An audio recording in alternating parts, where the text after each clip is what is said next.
प्रभारी अत्री श्री पंकज सिंह जी,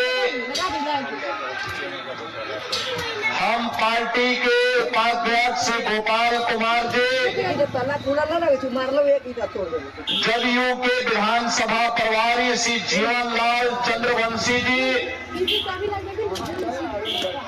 जदयू नेता मनोज कुशवाहा जी, भारतीय जनता पार्टी के पूर्व जिलाध्यक्ष अनिल स्वामी जी, पूर्व प्रमुख श्री जगनारायण सिंह जी, ठाकुर रणजीत सिंह मुखिया जी, श्री गया यादव जी और भारी संख्या में अत्री विधानसभा क्षेत्र से जुड़े हुए सभी मेरे उपस्थित बहन और भाइयों,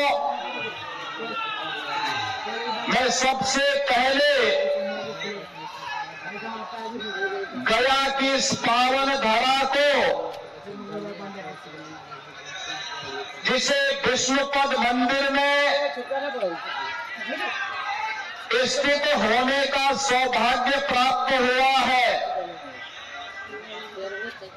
जिस धरा ने महात्मा बुद्ध को ज्ञान प्रदान किया है, ऐसी पावन धरा को कोटि कोटि नमन करते हुए आप सबका मैं हृदय से अभिनंदन करता हूं। बहनों और भाइयों, बिहार की धरती ज्ञान की धरती है, प्रगति की धरती है, समृद्धि की धरती है और संभावनाओं की धरती भी है। महात्मा बुद्ध को ज्ञान इसी धरा ने प्रदान किया था। 24वें तीर्थंकर भगवान महावीर इसी बिहार की धरती में जन्मे थे। देश के पहले राष्ट्रपति डॉक्टर राजेंद्र प्रसाद जी की जन्मभूमि भी बिहार है। और बहनों और भाइयों, ये बिहार की ही धरा है जिसने लोकनायक जयप्रकाश नारायण को जन्म दिया। जननायक कर्पूरी ठाकुर को जन्म देने वाली धरा भी बिहारी है। आज उसी पावन धरा के सामने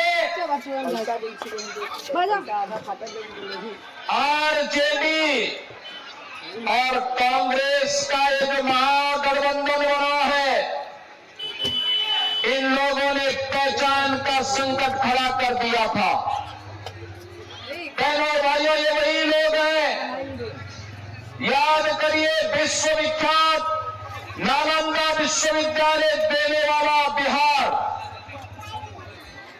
आचार्य चाणक्य और आर्यभट्ट को देने वाला बिहार, चंद्रगुप्त मौर्य के नेतृत्व में भारत के स्वर्ण युग को लाने वाला बिहार, कांग्रेस और आरजेडी के कारण पहचान के संकट के दौर से गुजरा था। ये वही लोग हैं। अब याद करिए अपने गौरवशाली अतीत को। नालंदा विश्वविद्यालय में दुनिया पढ़ने के लिए आती थी। कहते हैं नालंदा विश्वविद्यालय में दुनिया की आबादी कम थी, लेकिन एक साथ 10,000 स्नातक पढ़ करके निकलते थे नालंदा विश्वविद्यालय से। और बहनों और भाइयों, दुनिया को नालंदा विश्वविद्यालय का गौरव देने वाला बिहार, ये लालटेन की धुंधली लाइट में पहचान के लिए मोहताज हो गया। याद करिए, वही बिहार जो दुनिया को ज्ञान देता था, महात्मा बुद्ध को ज्ञान प्रदान करने वाली धरा, जिनके कारण साक्षरता में भारत में सबसे पीछे हो गया था। हम धन्यवाद देंगे नीतीश बाबू को, एनडीए के नेताओं को,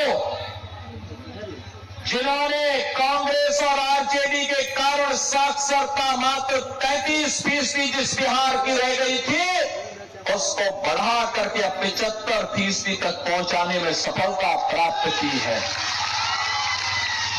बहनों और भाइयों, आरजेडी और कांग्रेस के समय में बिहार में व्यापक नरसंहार होते थे, जातीय संघर्ष होता था, जाति की सेनाएं खड़ी हो गई थी। पर्व त्योहारों के पहले दंगा फसाद प्रारंभ हो गया था। 60 से अधिक नरसंहार की घटनाएं बिहार के अंदर, और यही नहीं, 15 वर्ष के सुशासन में 30,000 से अधिक अपहरण, न व्यापारी सुरक्षित, न उद्यमी सुरक्षित, न इंजीनियर सुरक्षित, न चिकित्सक सुरक्षित, न बेटी सुरक्षित, न बच्चे सुरक्षित। ये थी आरजेडी की सरकार की पहचान। न नौजवानों के लिए नौकरी और न नौजवान गरीबों के लिए राशन। गरीब को क्या राशन देते, ये तो पशुओं का चारा भी खा गए थे।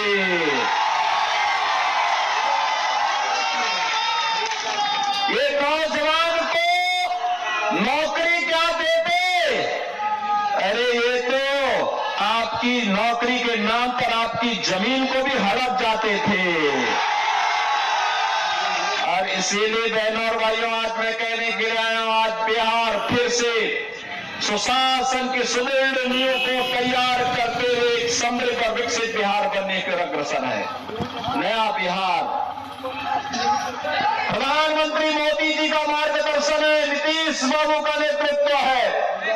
आज बिहार रोड की कनेक्टिविटी है, आज बिहार में रेल की कनेक्टिविटी है, एयर कनेक्टिविटी है। आज बिहार के अंदर इनलैंड वाटरवे की सुविधा है, मेट्रो का भी संचालन होने लग गया है। आज बिहार के अंदर आईआईटी है, एनआईटी है, आईएम है, एम्स है, इंजीनियरिंग कॉलेजेस की श्रृंखला है। अब बिहार में मेडिकल कॉलेजेस भी बड़ी संख्या में बन करके तैयार हो गए हैं। बहनों और भाइयों, अब नया बिहार अपने गौरव के लिए आगे बढ़ रहा है और मोदी जी के नेतृत्व में भारत दुनिया के अंदर अपनी ताकत का एहसास करा रहा है। राष्ट्र गौरव कैसे होता है, आपने देखा होगा, जब ऑपरेशन सिंदूर के दौरान लखनऊ में बनी ब्रह्मोस मिसाइल पाकिस्तान में गिरती थी तो पाकिस्तान की सिट्टी पिट्टी गुम हो जाती थी। ये नया भारत अब अपराध को और आतंकवाद को देखता नहीं है। अगर कोई भारत की सुरक्षा में सेंध लगाता है तो उसके घर में घुस करके मारता भी है और खूब इलाज भी करता है उनका। पाकिस्तान गिड़गिड़ाया दुनिया में कि भारत तबाह कर देगा, और तय तो हो ही चुका था। मोदी जी ने तय तो कर ही लिया था कि अब पाकिस्तान का नक्शा ही समाप्त कर देना है, इसको भारत का हिस्सा बना देना है। लेकिन गिड़गिड़ाया दुनिया में आगे से ऐसी दुस्साहस नहीं करूंगा। बहनों और भाइयों, आज सबसे यही कहने के लिए आए हैं, राष्ट्रीय सुरक्षा सबसे महत्वपूर्ण और मोदी जी के नेतृत्व में वो पुख्ता है। आज भारत विकास कर रहा है, भारत का सम्मान बढ़ा है दुनिया के अंदर। और यही नहीं, मोदी जी ने गरीबों का कल्याण भी किया है। आप सोचो, 80 करोड़ लोगों को फ्री में राशन। आप सोचो, आरजेडी के समय में ये लोग पशुओं का चारा खा जाते थे, राशन क्या देते ये लोग। कांग्रेस के समय में लोग भूखों मरते थे, भूखमरी की शिकार। बिहार हो या यूपी, बड़ी संख्या में महादलित मुसहर जाति के लोग भूखमरी के शिकार होते थे। बहनों और भाइयों, यूपी में डबल इंजन की सरकार बनी। मैंने अनिवार्य रूप से कहा, हर मुसहर जाति के व्यक्ति को एक आवास जरूर मिलना चाहिए।